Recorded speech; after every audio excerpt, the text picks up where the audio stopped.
స్వచ్ఛతా అభియాన్ అయోధ్యలోని రామ మందిరంలో ఈ నెల 22వ తేదీన జరగనున్న రామయ్య ప్రాణ ప్రతిష్ఠ సందర్భంగా ప్రతి దేవాలయాల్లో స్వచ్ఛతా అభియాన్ కార్యక్రమం నిర్వహించాలన్న ప్రధాని మోదీ పిలుపు మేరకు హైదరాబాద్ పాతబస్తీ చార్మినార్ భాగ్యలక్ష్మి అమ్మవారి దేవాలయ ప్రాంగణంలో కేంద్ర మంత్రి తెలంగాణ బీజేపీ చీఫ్ కిషన్ రెడ్డి సతీమణి స్వచ్ఛ భారత్ కార్యక్రమాన్ని చేపట్టారు. కార్యక్రమంలో బీజేపీ నాయకులు కార్యకర్తలు పాల్గొన్నారు. తీసుకోవా క్లోజ్ తీసుకో ఆయిల్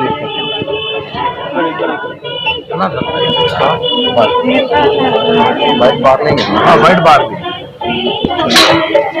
వైట్ తీసుకో